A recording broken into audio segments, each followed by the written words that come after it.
이번 주 2020년 새해 첫 주일입니다. 오늘 첫 주일이니까 다시 한번 서로 축복하겠습니다. 지난번에 송영신 예배 안론문이 있으니까 새해 복 많이 받으세요. 뒤에 또 다시 한번 시작. 새해 복 많이 받으세요. 새해가 되면요 그냥 수도 없이 듣는 말이에요. 새해 복 많이 받으세요라는 말. 그렇죠? 뭐 한두 번 듣는 게 아니에요. 수십 번 듣습니다. 그래도 괜찮죠. 왜냐면 복 많이 받으라는 거니까. 사람은 누구나 복 받기를 좋아하니까 복 많이 받으세요 하는 말은 계속 들어도 괜찮습니다. 지난번에 어떤 신문 보니까 복 많이 받으세요 그러지 말고 복 많이 심으세요 라고 이제 인사라고 그런 칼럼도 봤는데 그 말도 좋은 말입니다. 복을 많이 심어야 또 거두니까. 그런데 지금까지 해마다 새해가 되면은 복 많이 받으세요 하는 말을 제일 많이 하는 거는 이게 제일 좋기 때문에 그런 거예요. 그렇잖아요. 제일 편하고 좋으니까 오랜 동안 살아남은 거예요. 여러분 그 왜 코미디언들이 말 한마디에서 유행시킬 때 있잖아요. 근데 잠깐 유행하다가 사라져요. 어떤 말은 그냥 뭐 며칠 또는 몇 달, 길어야 1년 유행하다가 말아요. 근데 어떤 말들은 수십 년, 수백 년 동안 이어져가요. 그럼 왜 그래요? 생명으로 되는 거예요. 그러면 새해 복 많이 받으세요 하는 말은 벌써 오랜 동안 계속되는 거잖아요. 좋은 말이기 때문에 살아남은 겁니다. 복 많이 받으세요. 자, 그런데 문제는 이게 복이 뭐냐는 거예요. 복이. 그럼 복을 어떻게 정의하겠어요? 복이 뭐냐 한마디로 말하기가 쉽지 않아요. 표준 국어 대사전에 복을 뭐라고 정의했냐면 이렇게 정의했더라고요. 복, 명사. 삶에서 누리는 좋고 만족할 만한 행운 또는 거기서 얻는 행복. 좀 추상적이잖아요. 그러니까 이 삶에서 누리는 좋고 만족할 만한 행운 또는 거기서 얻는 행복. 알 것도 같고 모를 것도 같습니다. 그러니까 복이 뭐냐 그러면 막상 설명하려면 쉽지가 않단 말이죠. 자, 그래서 이 복에 대해서 좀 더 쉽게 이해하기 위해서 언제 복 받았다 그러는가 하는 것을 이제 말씀을 드리면 사람마다 조금씩 다르지만 언제 복 받았다 그래요? 오래 살면 복 받았다고, 부자로 살면 복 받았다고 그러잖아요. 오복이라는 게 있잖아요. 오복이 뭐예요? 수, 부, 강령, 유호도, 고정명 이런 거거든요. 여기서 강령을 귀로 하는 사람도 있어요.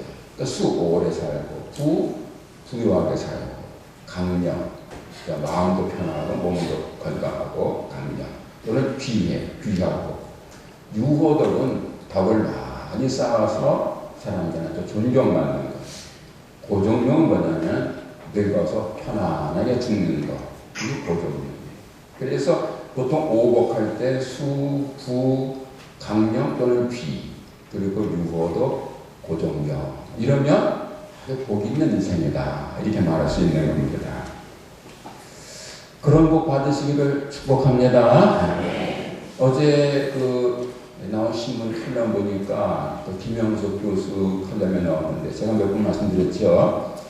지난 그 주일에 이제 졸업 예배 때도 말씀했잖아요. 우리나라 지금 인구가 5천만이 넘는데 그 중에서 가장 대단한 사람은 누군가? 제가 개인적으로 볼 때는 이 김영석 교수가 제일 대단한 것 같다. 왜냐하면 100살인데도 말이죠. 늘 가면하다니요. 제공도 많이 내요. 근데 어제 나온 신문에 또 나왔더라고요. 작년 2019년에 강의를 몇 번 했냐 그랬더니요. 182번 했대요. 안 놀랐어요? 189번을 했대요. 이틀에 한 번 꼴린 거예요. 그런데 이분이요. 올해 만으로 이제 100살이잖아요. 그런데 보통 90분을 강의를 하는데 90분, 1시간 반이죠. 30분은 서서 해요. 30분은 서서 하고 그 다음부터는 앉아서 해요. 그리고 아직 지팡이 안 짚고 하는 거예요. 아, 대단하지요. 여러분 김동일 교수는 더 어리거든요. 그 한 10년 이하 어린데도요. 그 김동일 교수는 의자에 앉아서 강의합니다. 그런데 이 김영석 교수는 100살인데도 30분 동안 서서 강의를 합니다. 아, 대단하죠. 제가 볼 때는 현재 우리나라에서 제일 복 받은 분 같아요. 여러분도 그렇게 되시길 축복합니다. 100살이 돼도 30분 동안 서서 강의할 수 있고 1년에 180번을 강의할 수 있다. 아, 대단한 분이죠. 자, 새해 여러분 모두 그런 복 받으시길 축복합니다. 근데 문제는 그런 복을 받고 싶다고 받을 수 있는 게 아니라는 거예요. 우리가 축복원에 복 많이 받으세요 하지만은 그 복을 받기 싫으면 어떠세요? 다 받고 싶지. 그런데 받고 싶다고 받을 수 있는 게 아니라는 거예요. 쉽게 얘기해서 오복 중에 첫 번째가 수예요. 오래 사는 거예요. 그런데 이 수, 오래 사는 걸 내가 정하지 못하잖아요. 나하고 관계없어요. 내가 정하는 게 아니에요. 작년에 유명한 경제인들 3사람 돌아갔는데 한 사람은 한진그룹의 조양호 회장, 71살에 돌아갔어요. 또 한 사람은 전 대우그룹의 회장 김우중 씨, 이분은 84살에 돌아갔어요. 또 한 분은 LG그룹의 명예회장 부자령 씨, 94살에 돌아갔어요. 이분들이요, 돈이 없어 돌아간 거 아닙니다. 만약에 도군으로 오래 살 수 있었다면요, 30년 살면 더 살 거야. 너무나 한진그룹의 조양호는 일은 하나밖에 안 됐어요. 그런데 세상을 떠나는 거예요. 또 일을 한 사람은 또 적은 것도 아니에요. 유명한 그 엘리스 프레슬리 또는 뭐 마이클 잭슨, 존 F 케네디 이런 분들은요 40대에 갔어요. 40대. 엘리스 프레슬리는 42살, 마이클 잭슨도 42살, 케네디는 46살. 한창 때 40대들 가까워요. 세계적인 사람들이 40대 갔어요. 오래 사는 거 내 마음대로 되는 게 아니에요. 5번째 고정명도요, 내 마음대로 되는 거 아니에요. 사람 누구나 다 편안하게 살다가 행복하게 죽기 바라지만 그건 내 마음대로 됩니까? 조금 전에 말씀드린 존 F 케네디, 세계를 이끌던 미국의 지도자였지만은 46살의 젊은 날에 총명하서 갔어요. 그 케네디의 동생이 로버트 케네디예요. 로버트 케네디는 더 젊은 나이 42살에 역시 총맞아 갔어요. 고정병 내 맘대로 못해요. 권력이 있어도 소용없어요. 돈이 있어도 소용없어요. 다시 말하면 오복의 첫째 수도 마지막엔 고정명도 내 맘대로 안 된다 그 말이에요. 사람마다 복 받기를 바라지만 복은 받고 싶다고 받을 수 있는 게 아닙니다. 그럼 어떻게 받아요?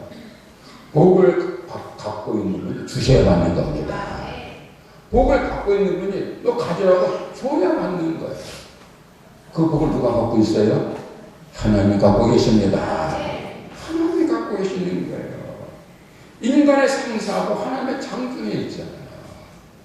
시편 8장 6절에서 이렇게 말씀합니다. 주의 손으로 만드신 것을 다스리게 하시고 만물을 그의 발 아래 두셨으니 하나님이 손으로 만드셨다는 거예요. 이 만물을.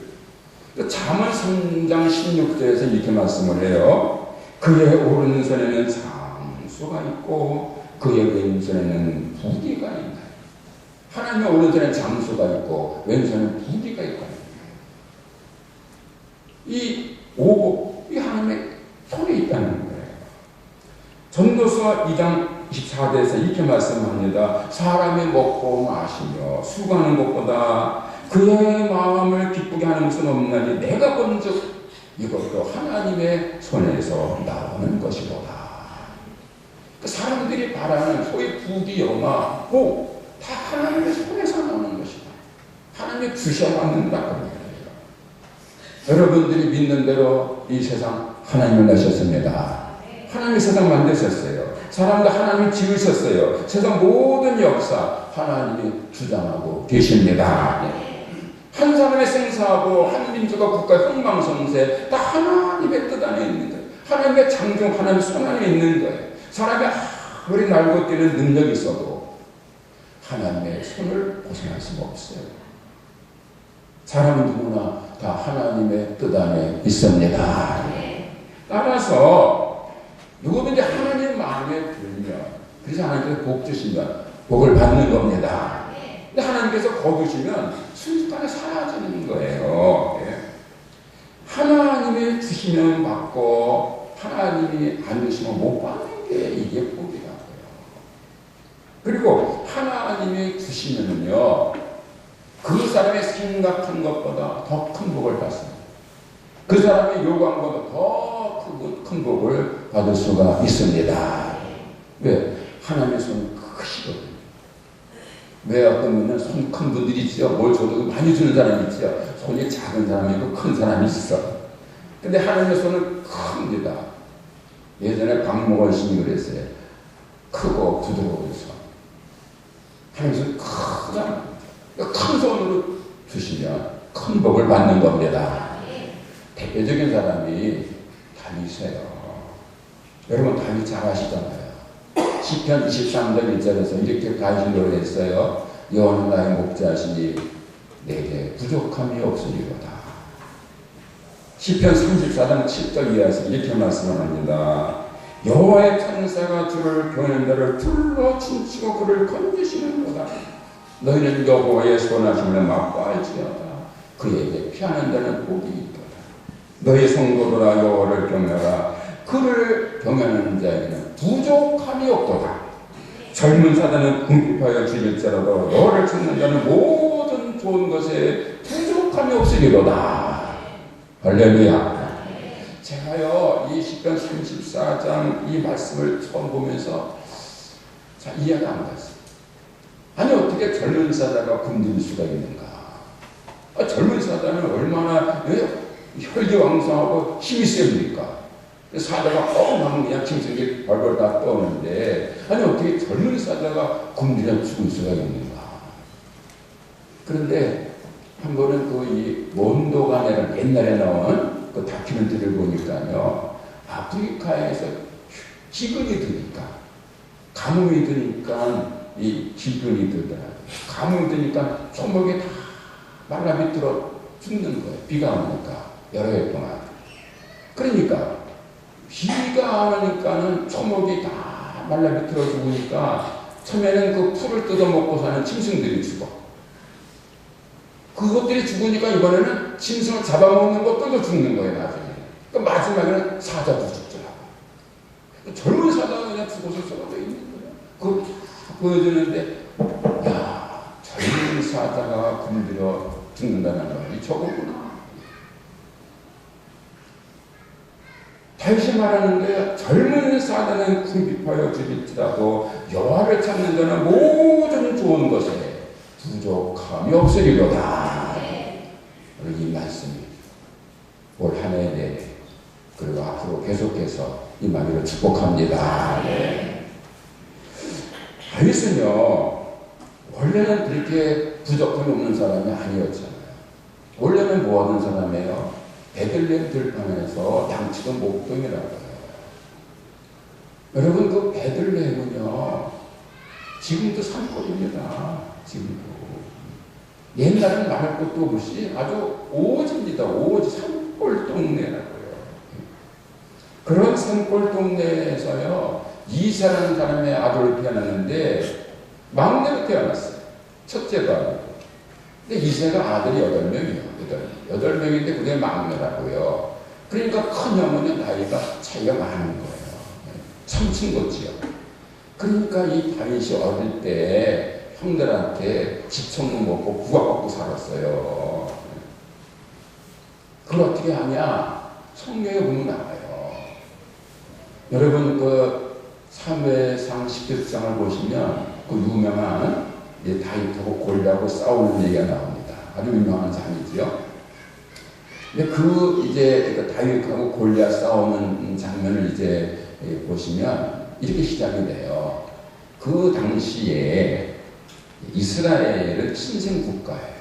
사울이 처음 왕이 돼가지고 신생 국가고, 그런데 그 가나안 땅에 패권을 놓고 이스라엘 민족하고 그리고 블레셋 족속이 아주 치열하게 이제 싸움을 했습니다. 그래서 이 블레셋 족속하고 이스라엘 족속이 이 한 지역을 차지하기 위해서 정말 머리 터지게 싸움을 했는데, 이 그 사울 왕 때에 큰 전쟁이 벌어진 거예요. 그때 그 블레셋 족속의 대장으로 골리앗이 나서는 거예요. 골리앗은요, 거인의 후예입니다. 거인의 후예. 여러분, 어떤 분이 이렇게 말해요. 지금 인류가 속고 있다는 거예요. 뭐냐면 인류학자들이 이게 진실을 숨기고 있다는 거예요. 뭐냐면 고대 역사에 거인 문화가 있어요. 그래서 전 세계에 보면 이 거인이 생존했던 흔적들이 많은데 이걸 다 숨기고 있다는 거예요. 학교에서 안 배워요. 그런데 성경에는 거인이 분명히 나옵니다. 네피림의 후손들이 나오잖아요. 그런데 이 골리앗은 그 거인 족속, 아낙 족속의 후예 중에 한 사람이에요. 키가 커요. 그 성경에는 3m 정도밖에 안 되는데 원래 거인들은 5m 커서 10m 이렇게 됐다고 그래요. 에녹이라는 책이 있어요. 거기는 거인이요 키가 1kg가 돼요. 그건 너무 과장이 됐지만 하여간에 보통 이집트 벽화에 나오는 그런 거인들은 10m 이상 되는 거인들이 있어요. 근데 골리앗은 3m 정도예요. 근데 이 사람이 딱 나와가지고 뭐라고 그러는 거 아니? 우리 그 군사들이 다 같이 싸우면 뭐 서로 손해니까 1대1로 대표로 싸우자. 우리 편에서 내가 대표할 테니까 너희 중에 누가 대표로 나와서 1대1로 싸워서 이긴 사람 쪽이 이긴 걸로 하자. 그리고 도전을 했어요. 그런데 이스라엘 사람들 중에서 골리앗이 워낙 장수니까 겁먹고 아무도 응전을 못해요. 그래가지고 이 골리앗이 40일 동안이나 아침 저녁으로 나와가지고 욕을 하면서 이 겁쟁이들아 욕을 하면서 이 도전을 한 거예요. 심지어는 이스라엘에 있는 하나님을 모독을 했단 말이에요. 그리고 이스라엘 백성들은 아무도 그 골리앗과 맞서 싸울 생각을 안 했어요. 그런데 그때 다윗이 그 전장으로 간 거예요. 왜 갔느냐? 그때 그 전쟁에 다윗의 형 첫째 형, 둘째 형, 셋째 형이 다 군사로 전쟁에 참여하고 있었어요. 그러니까 다윗의 아버지 이새가 큰아들, 둘째아들, 셋째 아들이 전쟁에 나갔으니까 다치진 않았나, 굶지는 않나, 혹시 뭐 죽진 않았을까 궁금합니다. 지금처럼 핸드폰 있는 것도 아니니까. 그래서 다윗 보고, 야, 너 형들이 지금 전투에 나갔으니 가서 소식 좀 알아봐라. 보내는 거예요. 그 보낼 때 그냥 보낸 게 아니라 형들이 먹을 떡하고 뭐 또 상관한테 줄 모신 거 뇌물 좀 비슷해가지고 황보따리 해가지고 들려서 보내는 거예요. 근데 그 거리가 얼마나 됐냐면 한 24km 정도 되는 겁니다. 베들레헴에서 그 당시 이 전투가 벌어졌던 엘라 골짜기까지 약 24km 정도가 그래요. 그럼 24km 정도면 어떤 거리냐 하면은 지금 우리가 1시간에 3km 걷는다면 8시간을 쉬지 않고 걸어야 되는 겁니다. 그렇죠? 보통 뭐 1시간에 4km 걷지만 또 빨리 걸을 거고 천천히 걸으면 계속해서 못 걷잖아요. 그럼 3km 걷는 8시간을 가야 되는 거예요. 하루 거리에 말하자면. 그래서 그 실크로드 있지 않습니까? 그 실크로드에서 이게 보면은 그 대상들이 하루에 가는데 25km마다 휴게소가 있어요. 25km마다. 그래서 25km마다 휴게소가 있으니까 거기서 사람들이 그 숙박을 하는 거예요. 그러니까 25km가 하루 거리인 거예요. 평지에서. 그러니까 지금 그 베들레헴에서 엘라골짜기까지 하루 거리인데 이게 평지가 아니고 산길이면 또 달라지는 거예요. 그러니까 다윗은 한 이틀이나 3일쯤 걸려서 갔을 거라고 봅니다. 적어도 이틀은 걸리는 거예요. 그러니까 어린 다윗이 이틀을 걸려서 40제를 좀 걸어서 지금 전쟁터에 와봤어요. 와보니까 자기 이스라엘 사람들 다 숨어있고 선교사는 골리앗이 막 소리를 지르고 이상한 상황이 벌어지는 거예요. 그래서 저게 뭐냐 그랬더니 이제 사정을 다 얘기한 거죠. 그러니까 다윗이 화가 나는 거죠.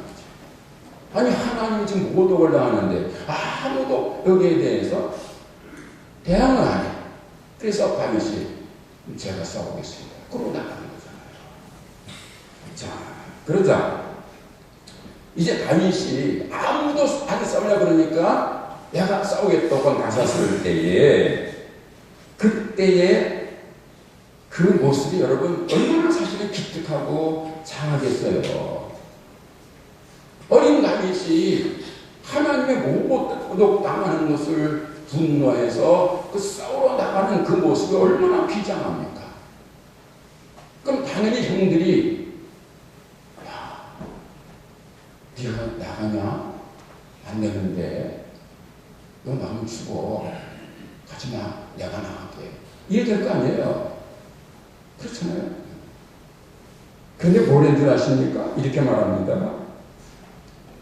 사무엘상 17장 28절에 이렇게 나옵니다.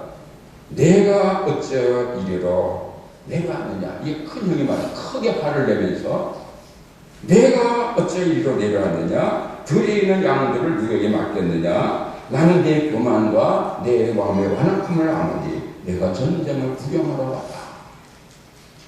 이 같은 말씀을 쉬운 성경에서 이렇게 번역을 했어요. 넌 여기에 왜 왔니?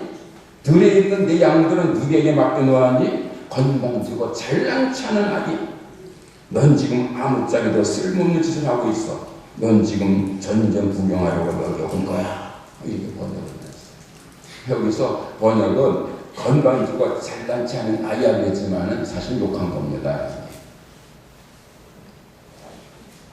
나이 어린 막내 동생이 멀리서 먹을 것 가지고 형 찾아왔는데 큰형이 화를 내며 야단을 친 거예요. 지금요.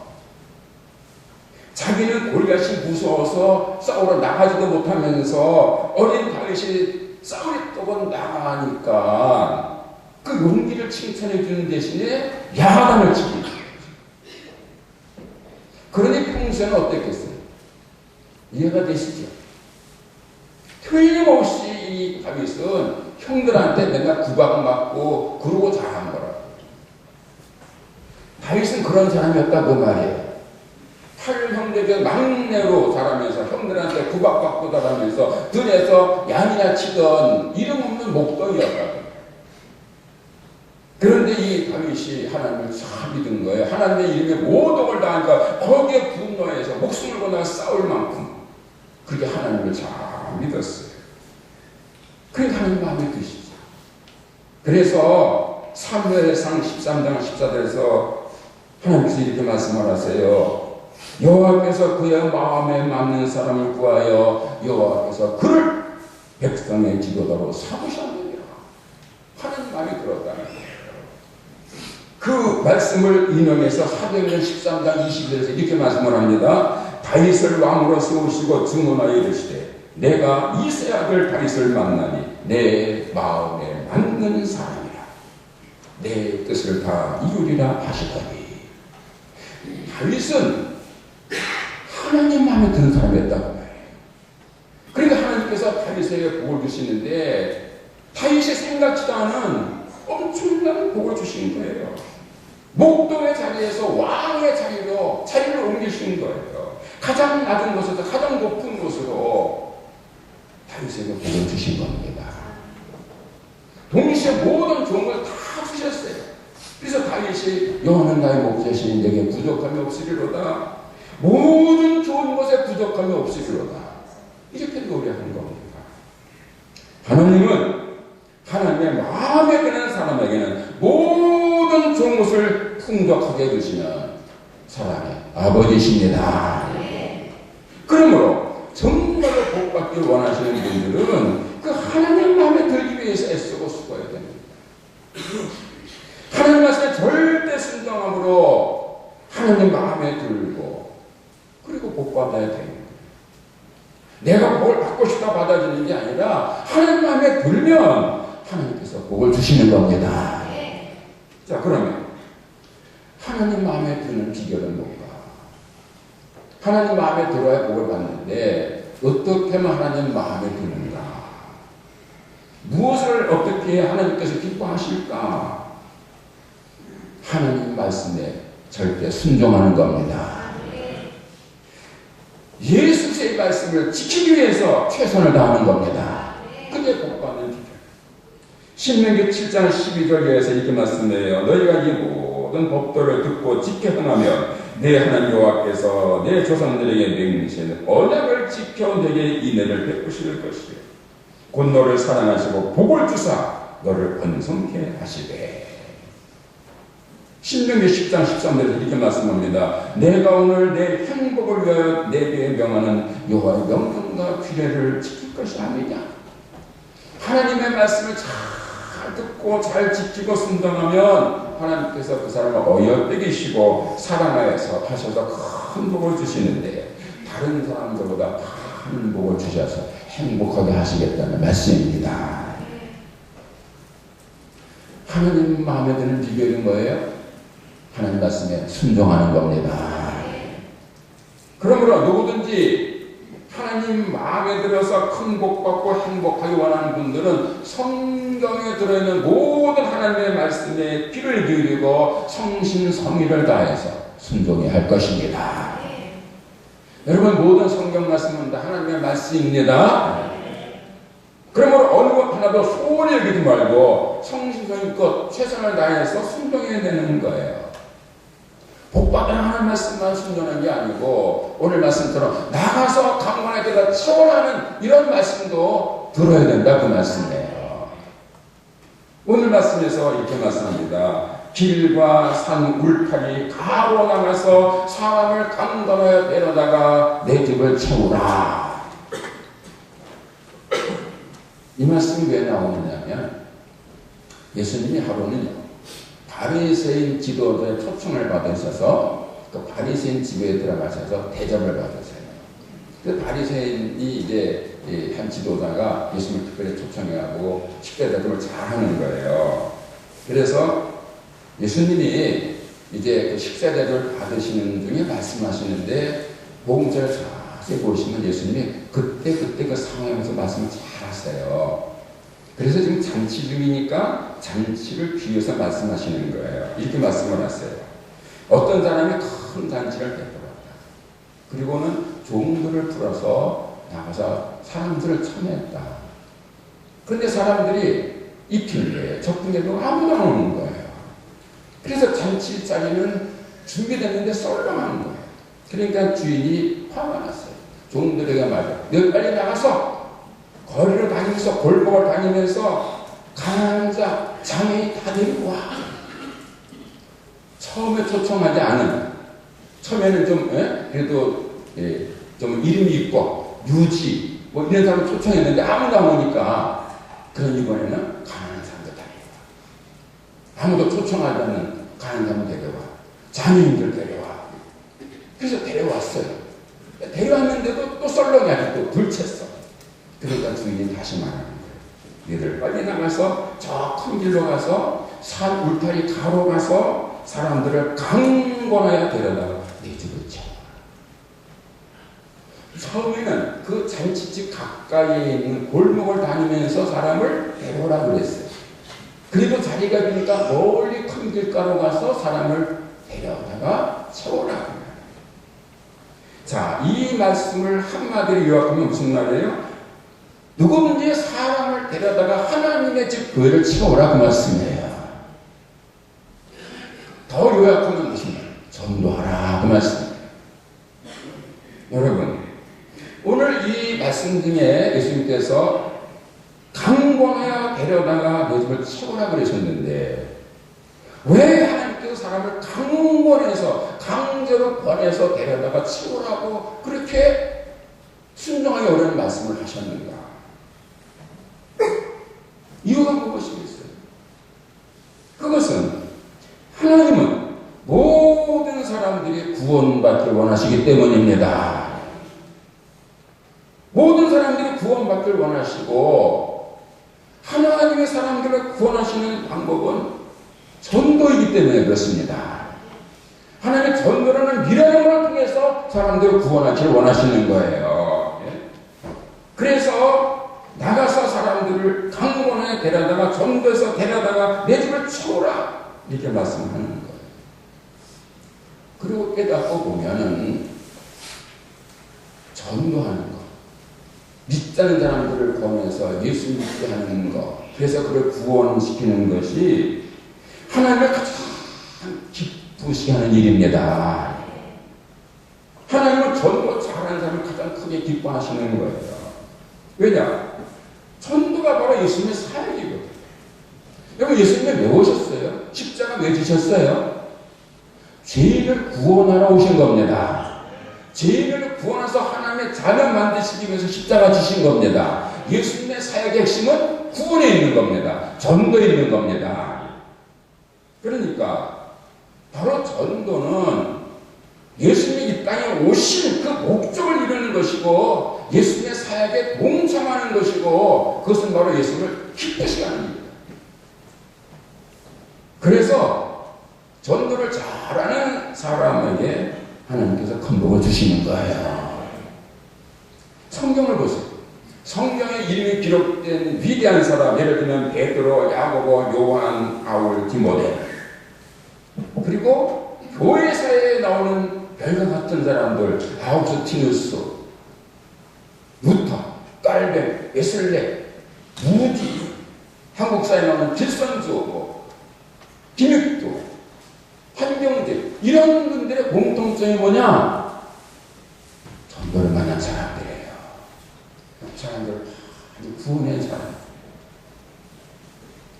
많은 사람들을 주 앞으로 돌아오게 하는 사람은 별같이 빛나리는 말씀처럼 역사에 빛나는 거예요. 성경의 이름이 기록되고 교회사에 기록이 되는 거예요.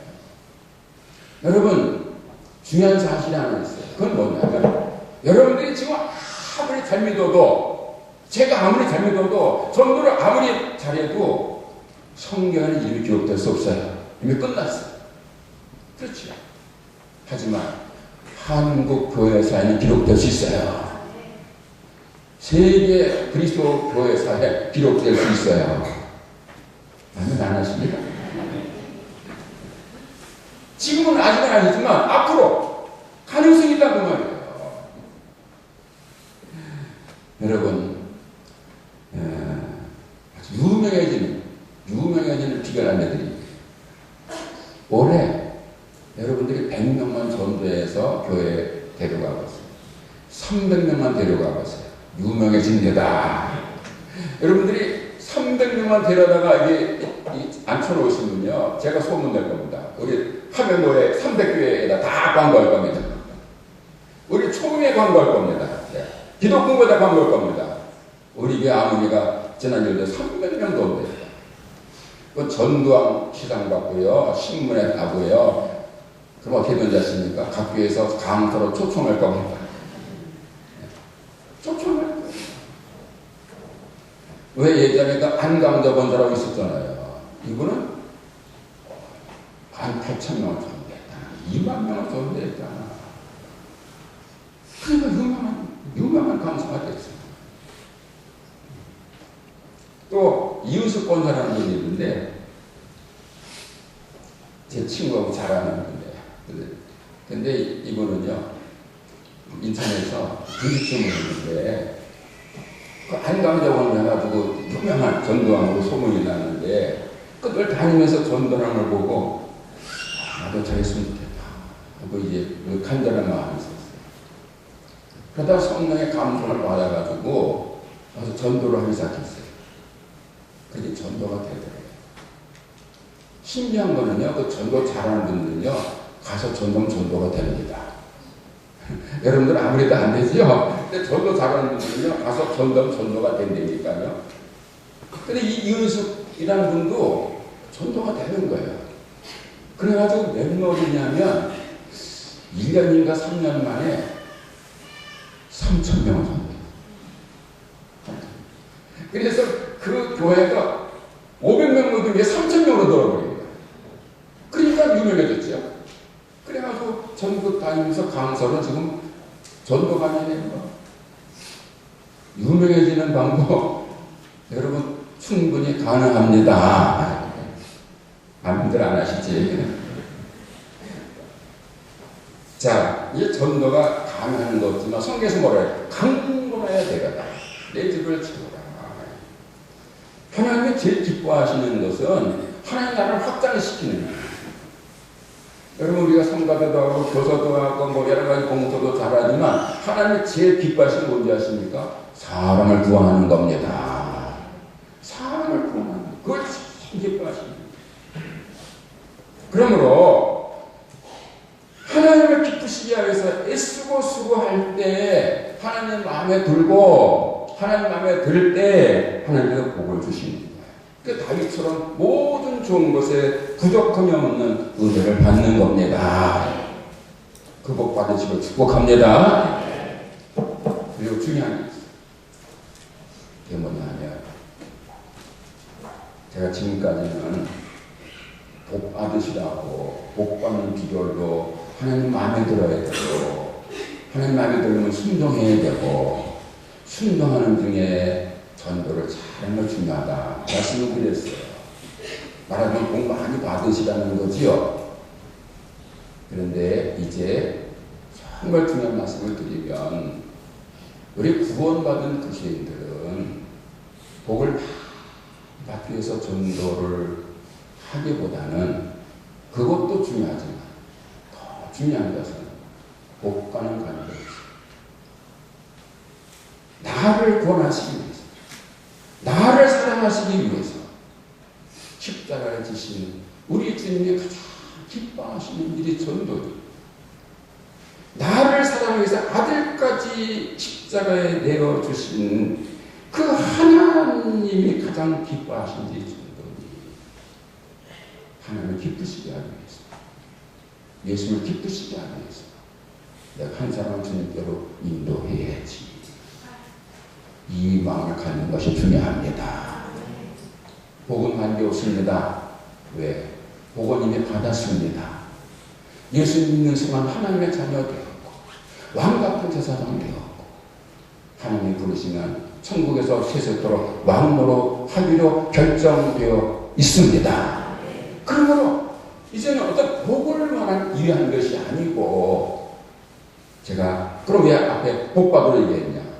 아직도 믿음이 약한 분들이 있으니까 드리는 말씀이고 정말로 30년, 50년 이렇게 오래 믿으신 분들은 정말 우리 주님께서 가장 기뻐하시는 일 사람을 구원하는 것이다. 그래서 그 하나님을 기쁘시게 하기 위해서 우리가 한 사람을 주님께로 인도를 힘쓰셔야 하는 겁니다. 제가 이름은 되지 않겠습니다만은 지난 그 송문영 예배 때 우리 교우 중에 이제 남편분이 이제 오셨어요. 평소에 잘 안 오시는데 그래서 이제 전화를 했더니 아주 은혜로운 얘기를 해요. 손주가 그랬대요. 할아버지 내 말 잘 들을 테니까 교회 가요. 할아버지 내가 말 잘 들을 테니까 할아버지 교회 가요. 그래서 송문영 나오셨대요. 오늘 안 오셨네. 여러분 이게 얼마나 중요한 거예요. 어린 꼬마가 초등학생이 1학년 되나? 그런데 하나님 할아버지 내가 말 잘 들을 테니까 교회 가요. 여러분 손주가 전도해서 교회 나온 사람이 많습니다. 조카가 전도해서 교회에 나온 삼촌들 많습니다. 때로는 어린 아기들이 전도해서 부모를 구원하는 경우 무지개수로 많습니다. 물론 할아버지가 손주를 부모가 자식들을 인도하기도 하지만 거꾸로 아기가 부모를 전도하는 경우도 얼마든지 많습니다. 오늘 여러분들 가족 여러분 우리 교회도요 가족들 안 있는 사람 많습니다. 그분만 다 나와서도 자리 채워집니다. 뭐 딴 데 가서 전도 안 하셔도 저 산가에 안 가셔도 됩니다. 여러분 가족 아주 믿지 않는 여러분 가족 가족들만이라도 주 앞으로 인도하시고, 여러분 형제만이라도 주 앞으로 인도하시고, 여러분의 그 가까운 친구만이라도 여러분이 정말 간절히 기도하고 전도해서 인도해 내시면 하나님의 집은 금방 채워질 수 있습니다. 올해는 여러분들이 한 사람을 주님께로 인도해서 하나님을 기쁘시게 하는 은혜의 한 해가 되기를 축복합니다. 누가복음 15장 7절에서 예수께서 이렇게 말씀하십니다. 내가 너에게 이르노니 이와 같이 주인 한 사람이 회개하며 하늘에서는 회개할 것 없는 의인 아홉으로 말미암아 기뻐하는 것보다 더 하리라. 기도하겠습니다. 하나님 아버지, 올해도 작년과 같이 한 사람을 주님께로 하는 주제와 표를 내걸었습니다. 한 사람을 주님께로 인도하는 것이 하나님께서 가장 기뻐하신 일이도 믿습니다.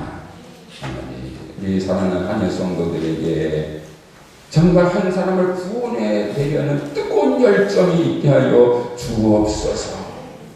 주님을 가장 기쁘시게 하기 위해서 주님을 구원해내고 가족을 함께 주 앞으로 인도해내는 놀라운 은혜의 한 해 되게 하옵소서. 예수님의 이름으로 기도합니다.